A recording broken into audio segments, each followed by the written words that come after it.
Hello folks, and welcome back to another edition of Skybound on the Ground with Michael Lombard. My name is, well, I'll let you guess that one. We're on to Chapter 8 of the Pilot's Handbook of Aeronautical Knowledge, Flight Manuals and Other Documents, and we've learned a lot about how airplanes fly, how they work, how you can control them, all their systems, and I would dare say that if you found yourself in an airplane, you might know a little bit of what's going on now. So we have to learn more about other stuff, regulatory in nature, like flight manuals and other documents. Well, what is a flight manual, and what is it, and why is it important? Well, you have something like this in your car. Your car comes with an owner's manual, and it gives you information about how to take care of your car, how to operate it, how to run it, what kind of fuel to give it, and how to maintain it, while the aircraft manufacturer gives you the same stuff. And there's actually some information that it is required by law to give you. The FAA requires that there be an approved airplane flight manual for each airplane. And what does this flight manual contain? And we kind of abbreviate it AFM for Airplane Flight Manual. So what is AFM supposed to contain? Well, first of all, it's supposed to contain operating limitations, what airspeeds you're not supposed to exceed, your design limits, and what you can't do with the airplane maneuver-wise, and power plant, what RPMs you can't exceed, what weights you can't exceed. So operating limitations, important stuff to be in there. Operating procedures like checklists, how to run the airplane. Performance information, how much runway is this airplane going to take up as we're trying to take off, and loading information, how do we make sure that we don't load this airplane out of limits so that the CG is off and we can't get the nose up or we can't get the nose down. So all this information is supposed to be in the airplane flight manual, and don't worry, you don't have to come up with that information yourself. The manufacturer is supposed to supply that. And that airplane flight manual has to be on board the airplane while you're flying it. Now there's going to be more information, stuff like servicing the airplane and just expanded stuff that the manufacturer provides. And so they'll often actually have a little, a thicker booklet than just the AFM, and we call this the Pilot's Operating Handbook, the POH, and that will have, oftentimes, that will have the information of the airplane flight manual included in there. So the POH, here's an example of one. This is one that I downloaded from online, and this is for a Cessna 172. So this is a POH, Pilot's Operating Handbook, and thanks to the General Aviation Manufacturers Association, they have come up with a standardized way to make these books so that when you flip it open and look at the table of contents, it's always going to be in the same order. So there's going to be up to 10 sections, and they're always going to be in the same order. So you go from general to limitations to emergency procedures. Emergency procedures is a very good one to actually, it'll often be tabbed in a red tab in your airplane version of it. And so you'll want to memorize the checklist items in there, and then it has amplified procedures that you can go and read afterwards as you're trying to troubleshoot stuff. And so then there'll be normal procedures and performance, weight and balance systems, handling, service maintenance, supplements, and then there's also an optional one like safety tips. So that is our Pilot's Operating Handbook, and this has to be on board the airplane while we are flying it. Well, there's also some other documents that have to be on board the airplane, and what are these other documents? Well, first of all, we have to have an aircraft registration, and that registration has to be current. Here's a aircraft registration that is not current, but it's just an example that I downloaded from online. Aircraft registrations are specific to the airplane, and they'll be registered in a certain person's name. And then when you get an aircraft registration in the U.S., it's going to have a tail number.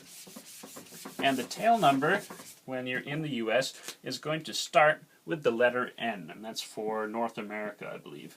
Different regions of the world, it has different letters. So you'll have a tail number, maybe 845 Papa or something like that. So that will be registered to your aircraft. And if you happen to file an application. If you buy a new airplane and you have to register it in your name, then you're going to fill out an application, and then you can use the copy of that application for 90 days as your temporary registration, and hopefully the FAA will be on the ball and have mailed you your registration by then. Hopefully there's no government shutdown.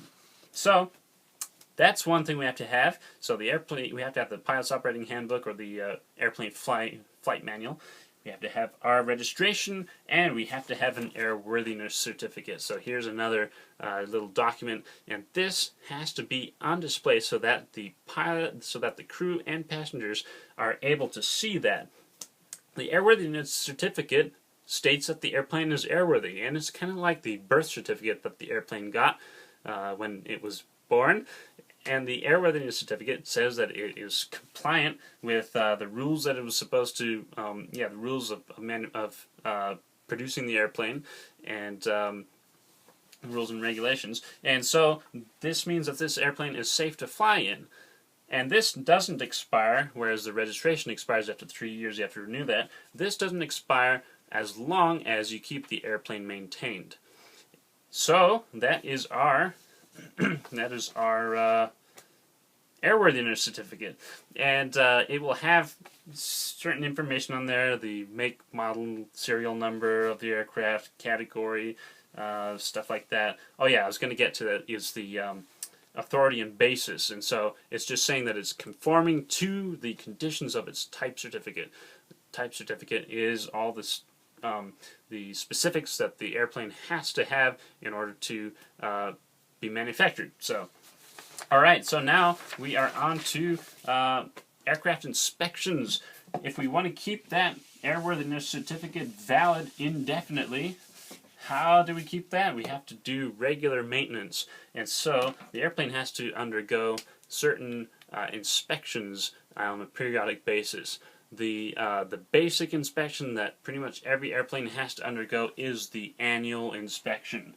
And this takes place once a year. When does it take place? Migration season?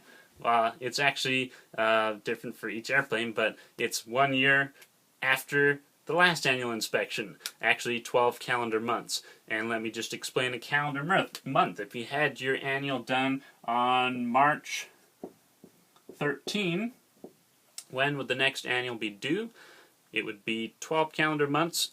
1 year, it'd be 12 calendar months away. So you go to March next year, and March 13, well, you can go all the way to the end of the month, March 31, and that would have been 12 calendar months. So you have until March 31.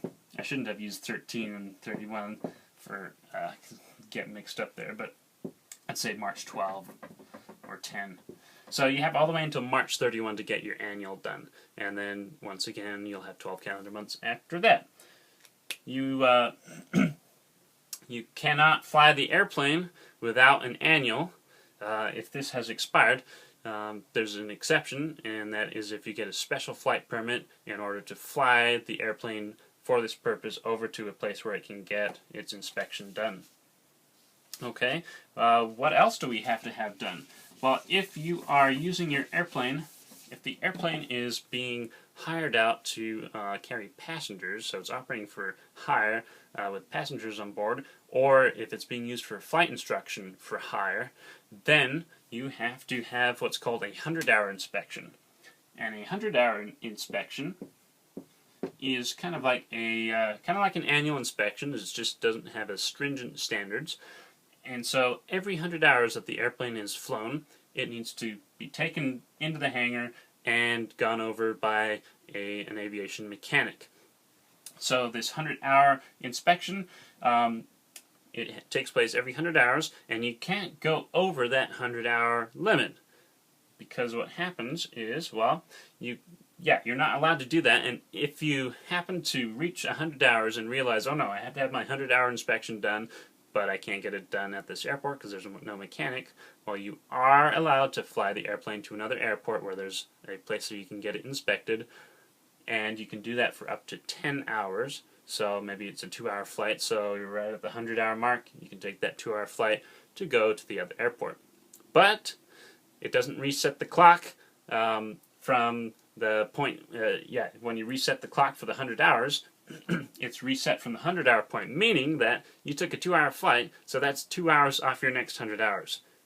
So that's just a way of making sure that people don't take advantage of this rule. So, okay, now we have to have a 100-hour inspection. So these are the two big ones. There's some equipment stuff that we have to make sure that is currently inspected. And the first one is the transponder. The transponder is a device that's on your airplane. Well, you might have one on your airplane. Most planes do.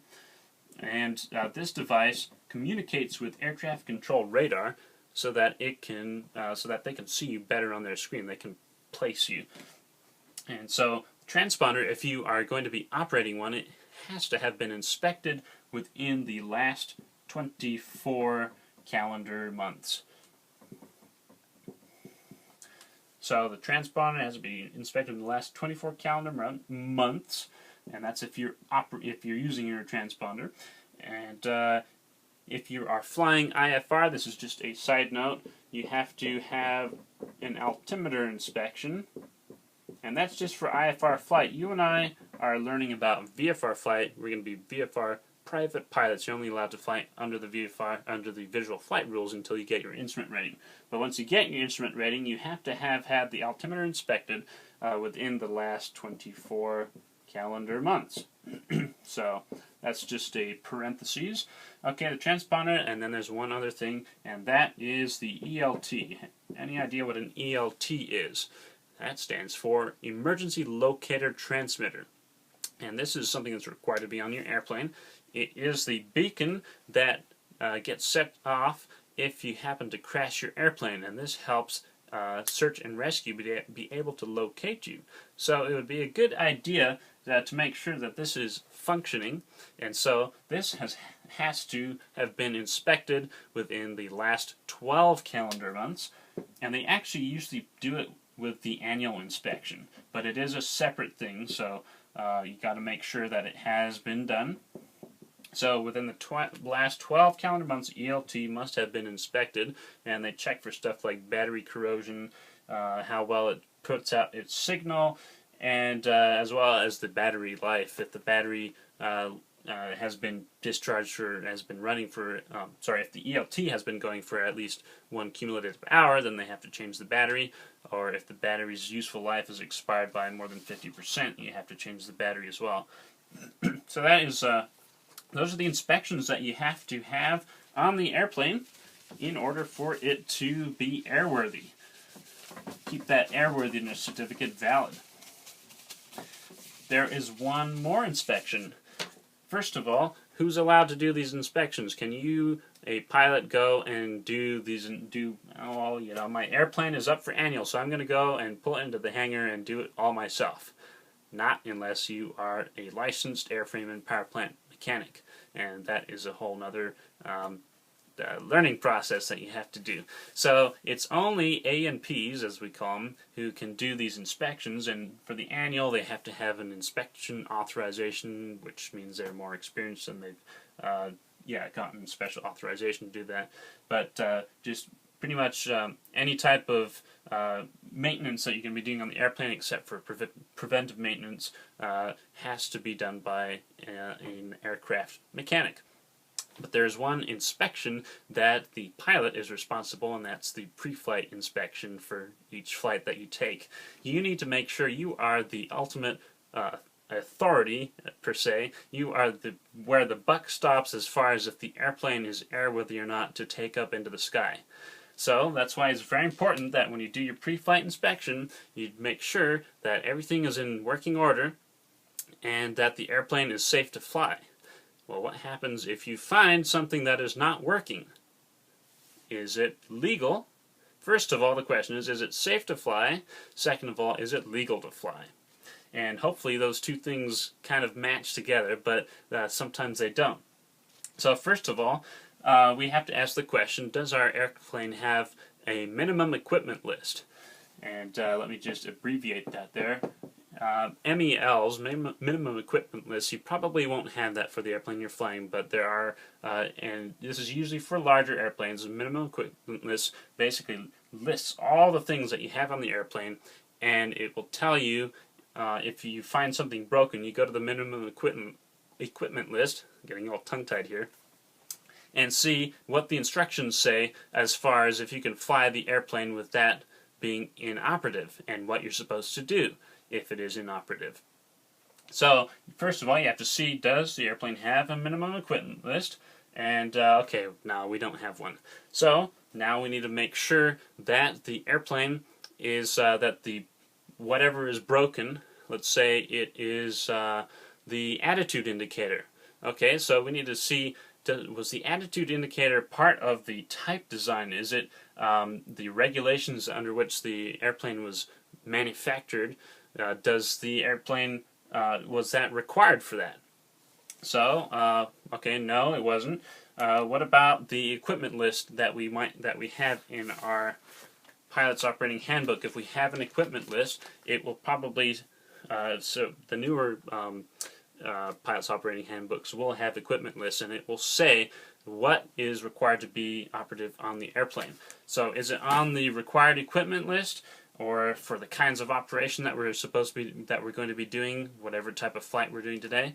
Okay, yes, no, no, okay. So if that's the case, so let me just write these things here, type design. So we're just kind of doing the order of operations here. So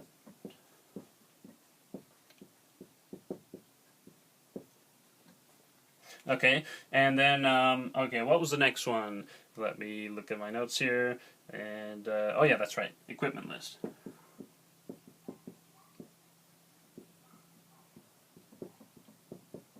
That is terrible handwriting.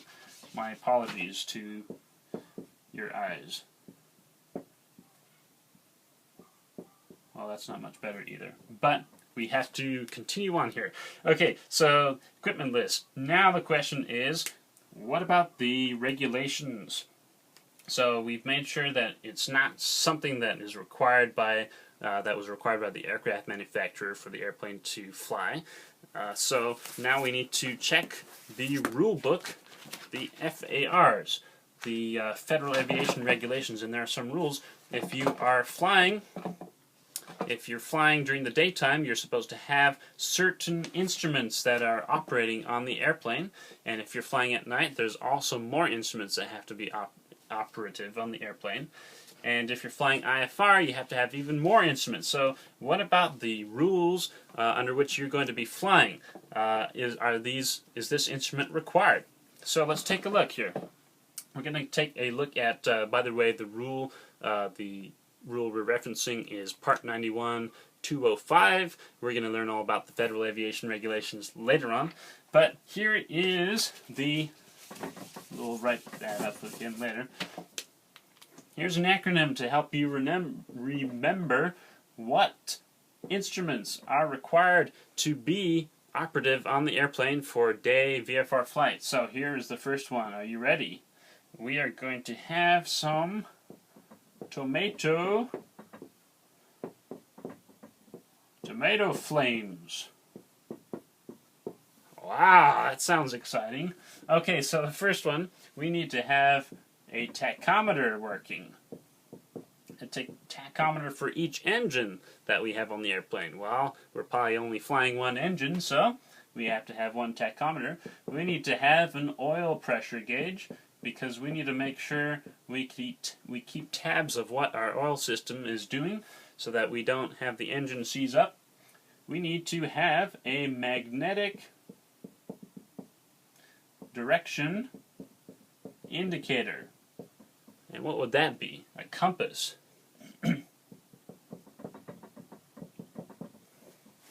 Magnetic direction indicator. You might have some other way to have something that points you in the direction of where the North Pole is, but compass is the one I'm thinking of. Okay, so then you also have to have a working airspeed indicator. Airspeed indicator, an altimeter would be good as well, and a temperature gauge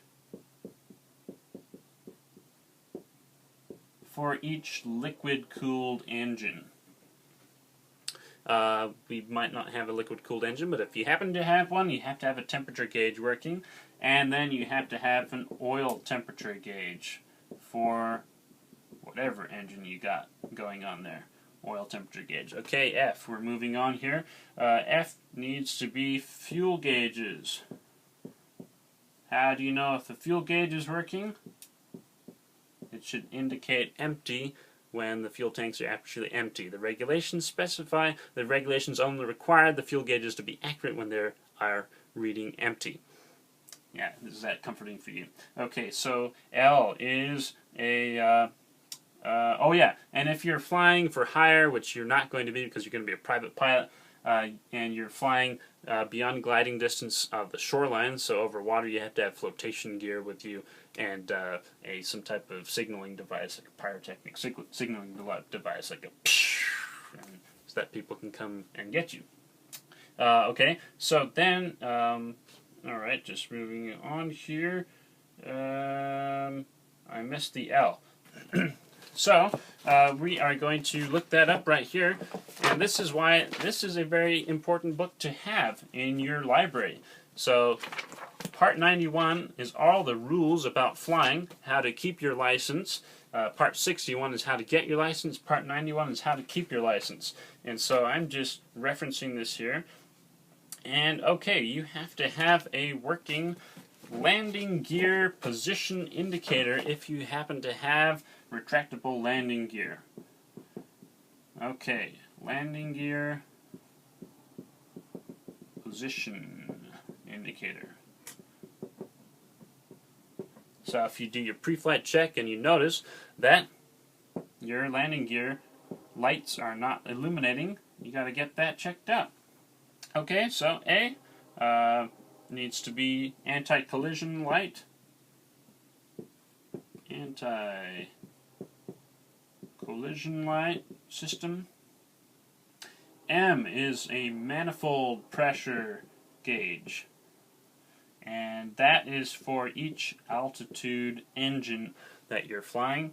And E stands for the ELT. You have to have an ELT. And then S is for seat belts and shoulder harnesses.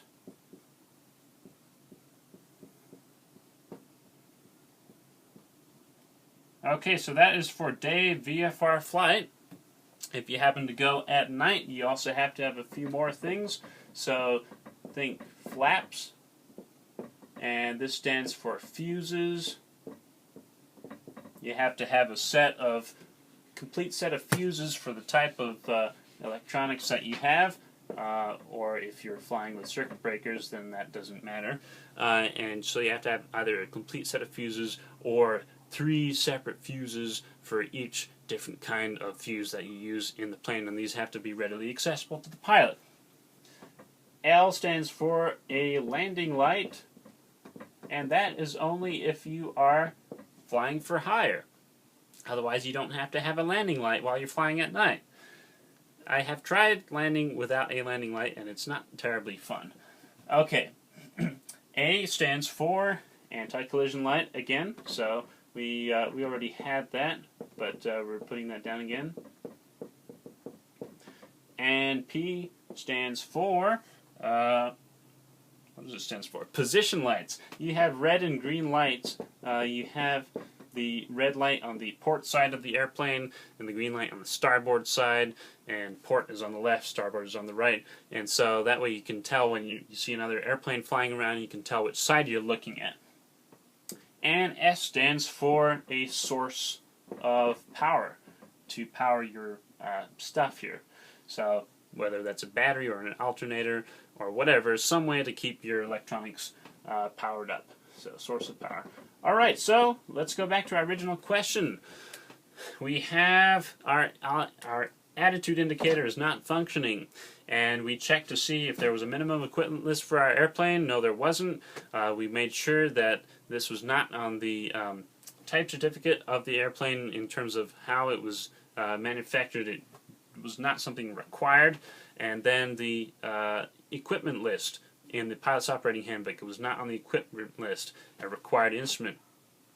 And then we went to the regulations. So the regulations Is it on here? There is no attitude indicator in tomato flames or flaps. And we're just going in the daytime, let's say. So that is not necessary by that standard. So now another question is it required by airworthiness directives? And these are things that the FAA sends out when they realize that stuff is breaking on an airplane. They send out an airworthiness directive, and it requires you to fix that. And there's also other, so they might have something that deals with an instrument or something like that. So is it required by an airworthiness directive to be on board the airplane? No, it is not. Okay, finally, is it safe? Is it safe to fly without our attitude indicator? Well, I'm looking outside and it is a very clear day, and there's no chance or foreseeable chance of flying into the clouds accidentally, so I'm going to say it's going to be safe.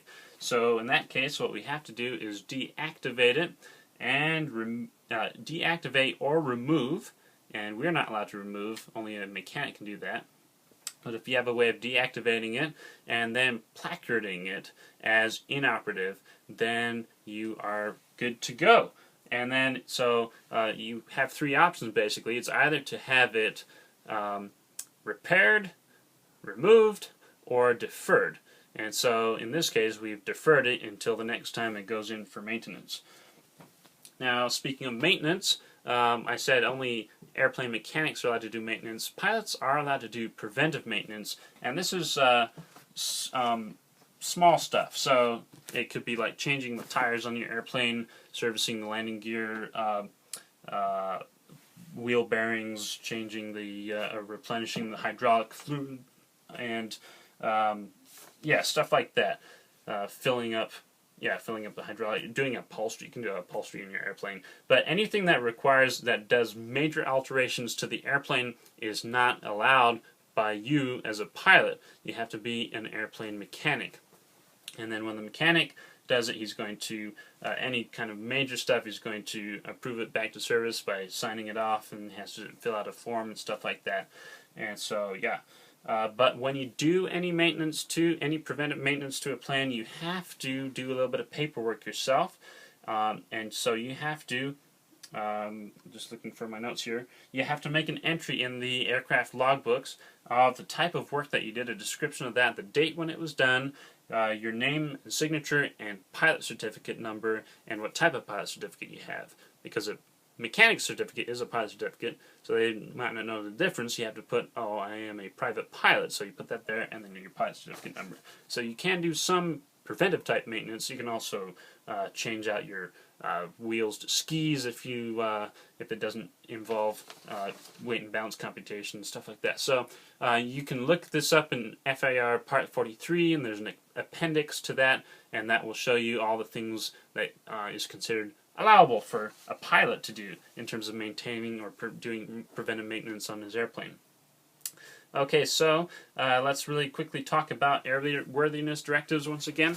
And so I printed off one. The FAA will issue these anytime that there's some type of problem that's with an airplane. And there are two basic types of these. There's the emergency type, where it requires immediate compliance, and then there's the non-urgent type, where they'll just have a time limit where you have to have this done by. So, but an airworthiness directive is regulatory by nature, meaning that you have to comply with whatever they tell you about your airplane. So this one is for a bunch of Piper airplane models, and it says that this airworthiness directive was prompted by reports of control cable assembly failures that may lead to failure of the horizontal stabilizer control system and could result in loss of pitch control. Yeah, I think I would like them to make sure that that doesn't happen. So you have to comply with that, and then the owner or operator of the airplane has to maintain a record of compliance with all the airworthiness directives that there are for that airplane. And once again, that is obligatory to comply with those things. They used to send them out by mail, I guess, but they've recently gone completely electronic. And so, hey, I was able to print off one of those. Okay, so what kind of responsibilities do you have as an owner or a operator of an airplane? Well, you have to make sure that the inspections are being kept up to date, and making sure that the airplane is in an airworthy condition, complying with airworthiness directives, and keeping up to date on current regulations that concern how the airplane is operated and maintained. And then you also have to notify the FAA aircraft registry immediately if you happen to change your address, or sell or export the airplane. So this is all the regulatory type stuff that has to do with operating an airplane, and there's plenty more, believe me, and we'll be learning more about regulations and stuff, and looking forward to actually diving into Part 91, all the flight operating rules. So we have learned about flight manuals, and now we are done with this short chapter. We are moving on to Chapter 9, which deals with how to keep things balanced. We want to have balance in all things. So join me next time for the next installment of Skybound on the Ground, and we're going to talk about weight and balance.